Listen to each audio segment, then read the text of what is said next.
Oh, man, that was brutal.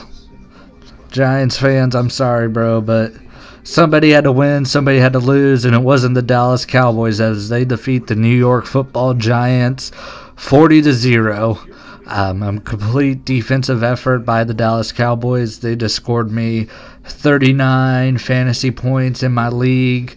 Dak Prescott, the offense didn't really do much tonight, but they didn't have to because, they entered the field tonight with a lead every time they stepped on the field. Like, it wasn't like they had to get into hustle mode or anything like that. There was not one time that they trailed throughout this game, and my phone's going crazy right now. People talking about the Cowboys game, but yeah, Cowboys defense starting off with a blocked field goal. I mean, I guess that's more of the special teams.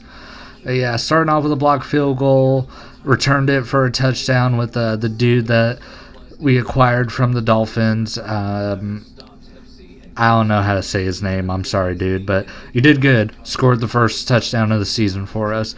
And then Trayvon Diggs laying the smackdown on Saquon Barkley and popping that ball up into the air and causing the pick six on that for Deron Bland, who is kind of the forgotten guy on this defense. Like, everyone's talking about, oh, we got Micah Parsons, we got Trayvon Diggs, we got, a bunch of people.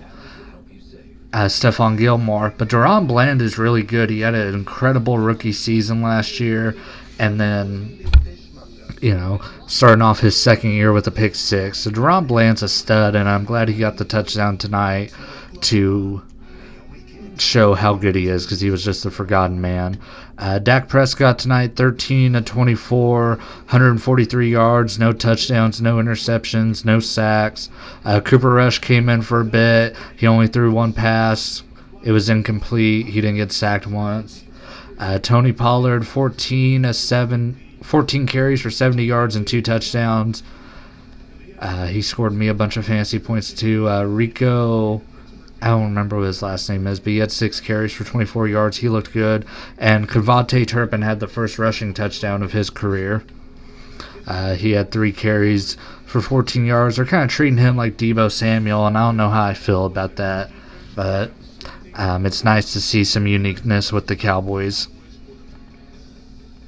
And I guess you guys can kind of see it right now. The interviewer for NBC, she is standing by with Dak Prescott and Tony Pollard.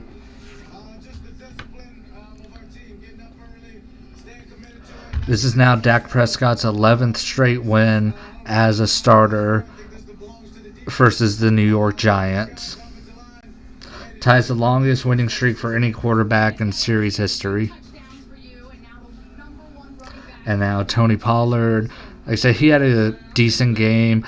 He didn't look as explosive as he did last year, but I think part of that is just because of him coming back from injury, and plus he didn't have to try hard tonight. Like I said, there was not one point in this game where Dallas trailed at all. CeeDee Lamb, 4 catches, 77 yards. Brandon Cooks, in his Cowboys debut, he had 2 catches for 22 yards on 4 targets. Jake Ferguson, he got targeted 7 times and only caught 2 balls. He had some drops. He needs to work on that. Same with Peyton Hendershot. He would have had a touchdown tonight if he didn't drop it. And I know it was raining tonight, but that's something that the Cowboys need to work on. For the New York Giants side of things, Daniel Jones, 15-28, 104 yards, 2 interceptions, and he got sacked 7 times. Daniel Jones was awful.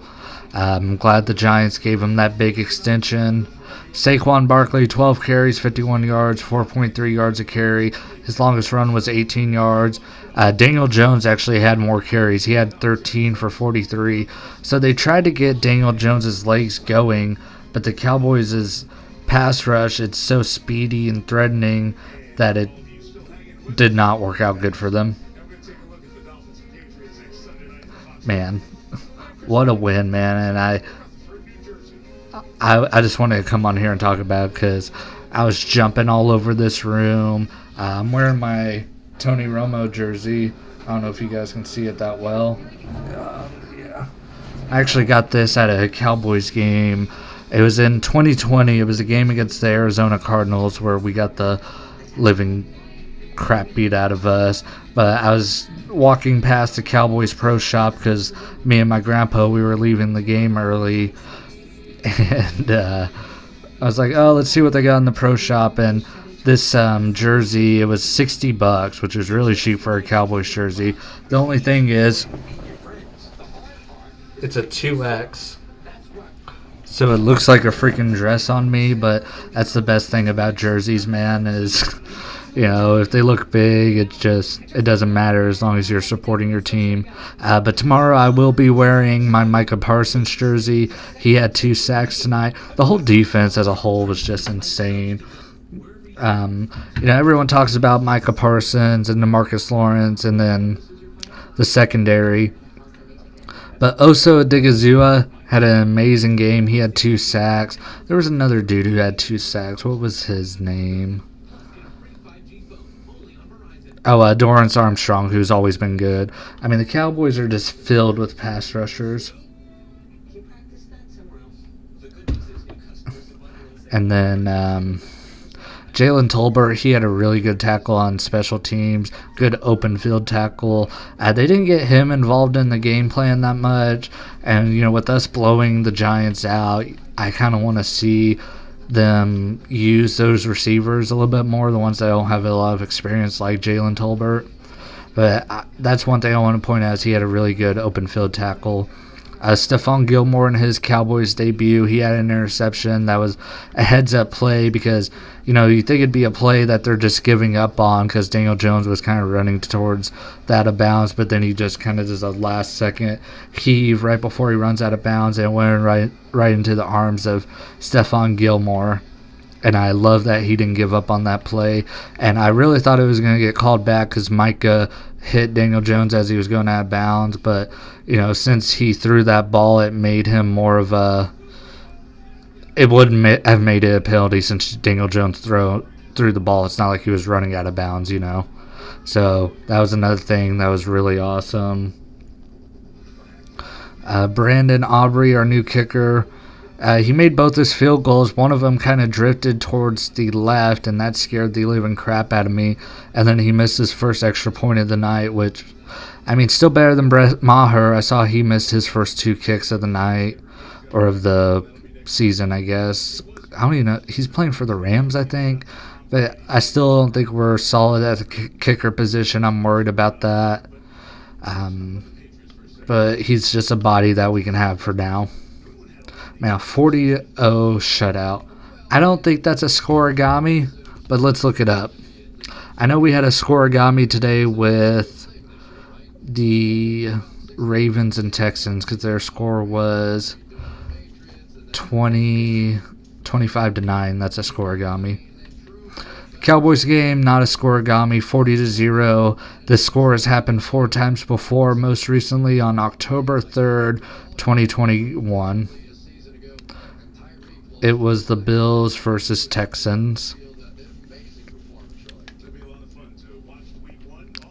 Cowboys are the 5th team to open their season with a shutout of 40 points on the road. The last team to do it was the Steelers in 1999 against the Browns. And this was also Mike McCarthy's first season opener win as the Dallas Cowboys head coach. He was 0-3 going into it. So glad he finally picked up a week 1 win. Man, this is just... I'm not saying anything about next week because the boogeyman is coming to town with Aaron Rodgers. But I'm just going to enjoy this week and this win that we just picked up because it was amazing, dude. People in the chat, put what your thoughts were on the game. Man, this is my favorite part of an NBC broadcast is the little highlight package they show. And this highlight package is going to be all Cowboys. Here's the pick 6. Saquon Barkley sulking. There's Tony Pollard running in for his 2 scores. Alex Jones being angry. Brian Daboll. And Convante Turpin running the ball in. That dude fumbling. And Aiden Diggs getting the football. God, what an amazing night. Like I said, I'm just going to enjoy this win because the boogeyman's coming to town next week. I'm also like 4 beers deep, so I'm really feeling myself. But Man, what are y'all's opinions on this game tonight? I want to hear it, man. I guess I can pull up some more stats. I think I've read them all to you guys, though. Let's take a look at around the NFL. A lot of this is going to be covered this week on the Trainwreck podcast, episode 23. It's going to be me and Drew, and then maybe my buddy Zach. He might be joining us as well for our predictions. And if he does, I'm going to be really happy about that just because more picks, the better. Excuse me, I had to burp. But we had the week 1 upset with the Lions beating the Chiefs on opening night. That was a great game and a great statement win by the Lions. I'm not worried about the Chiefs. They'll get Travis Kelce. I already mentioned the Ravens-Texans game. That was a scoregami, and the Texans are the Texans, you know. The Ravens didn't really look that impressive. It looks like J.K. Dobbins is out again, tore his Achilles, and I think that's going to be the last you'll see of him in an NFL uniform. Cleveland Browns beat the living crap out of the Cincinnati Bengals. That was very surprising. I mean, the Browns have the Bengals numbers, but for the Bengals to not even score a touchdown, I'm very shocked by that. And, you know, I'm a big Sean Rossap fan, and that sucks for him. I was watching his Common Bengals W stream, and, yeah, you could tell he was pissed about that game. My boy Baker Mayfield getting the upset win over the Vikings. Happy for Baker. And then, what the hell? Sorry. New Orleans Saints beat the Tennessee Titans by 1 point. Neither offense looked good. Ryan Tannehill really looked like crap, but the other two dudes that can replace him are even worse than him. Happy Derek Carr got the win in his debut, but, I mean, the Falcons looked kind of impressive, even though Desmond Ridder, he threw the ball 18 times for 115 yards and a touchdown, and there was at one point he had four passes for negative 11 yards. So Bijan Robinson, though, he had a great game. Jacksonville was very sloppy against Indianapolis. They turned the ball over a bunch and really made that game closer than it should have been. Jacksonville is going to have to work on that if they want to be a legit threat to Buffalo and Kansas City and the Cincinnati Bengals. Jacksonville is going to have to clean up those turnovers, but Calvin Ridley looked amazing. San Francisco beat the living crap out of Pittsburgh. Kenny Pickett did not look that good. San Francisco, I'm going to be worried about them when the Cowboys face them in Week 5. Washington beat Arizona. Washington made it way closer than it should have been, but maybe Arizona's not as bad as we're all making them out to be.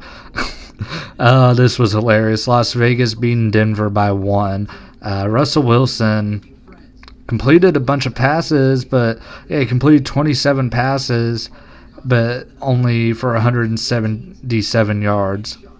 And their rushing game wasn't too bad. They had almost 100 yards rushing, but it's just kind of another thing where the Broncos offense just couldn't piece it together. And I don't know if that was Russell Wilson or someone else because I didn't really watch that game. The game I did watch, though, Miami versus LA, and that game was amazing. Tua, if he can stay healthy, man, he's going to be in the MVP conversation. He was last year. You know, he had that amazing game last year in Week 2 against Baltimore, and he starts off the season with a bang here. Tua, I like him a lot. I feel bad for him and all the injuries he's had, you know. Tua, amazing game. Tyreek Hill had a great game, 215 yards and the game-winning touchdown. Kellen Moore in his debut as the offensive coordinator for the Los Angeles Chargers. Justin Herbert threw for 228 yards and a touchdown. Austin Eckler, 117 yards, and Joshua Kelly, 91 yards. So the Chargers had over 200 yards of rushing offense, which is very rare because, you know, Kellen Moore kind of wants to go for that big long ball. Keenan Allen led the team with receptions. He had 6 for 76 yards. Mike Williams, 4 catches for 45 yards. And Austin Eckler also had 4 catches for 47 yards to add to the 117 yards rushing that he had as well. So a great day to have Austin Eckler on your fantasy team. But yeah, that game was insane. I watched the end of that. And then I also watched the end of Philadelphia and New England. And Bill Belichick, man, I don't know if this is his last year in New England. I feel like Robert Kraft won't fire him until he breaks Don Shula's all-time wins record. But Belichick doesn't have it anymore, man. There was one point when the Eagles had the ball and they ran a play, and Belichick didn't call a timeout. He let the clock run. And I was like, what the?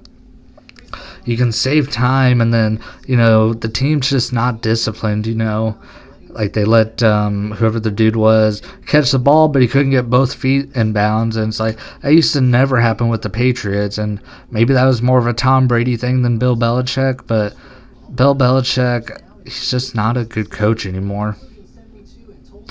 Green Bay beat the living crap out of Chicago. I really hope Jordan Love doesn't turn out to be a Hall of Famer, but at least they beat the crap out of Chicago just because their fans talked a lot of crap in the offseason, and it wasn't warranted at all. They were the worst team in football last year. The Rams beat the crap out of the Seahawks, which was very surprising because I really think the Rams are going to suck this year, but they had a great game against Seattle. Geno Smith Geno Smith kind of looked like Daniel Jones tonight. Only threw for 112 yards. At least he scored some points, but yeah.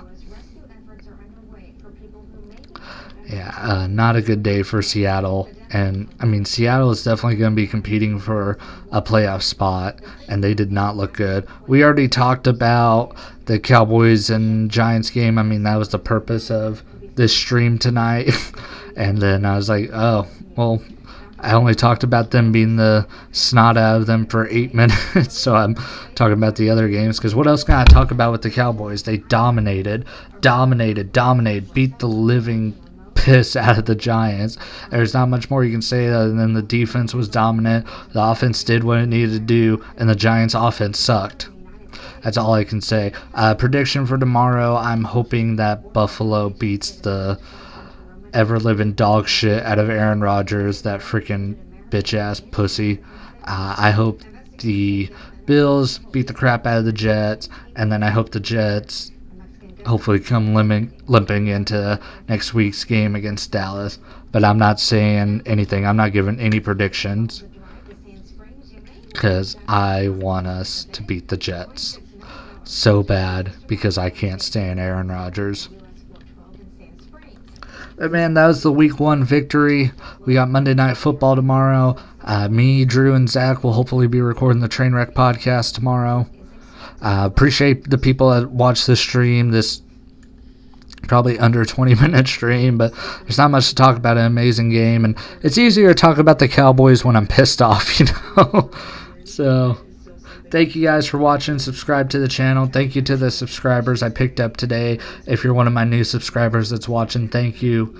I posted a lot of NFL memes throughout the day just because that's going to get some traction, So thank you to anyone that followed me today.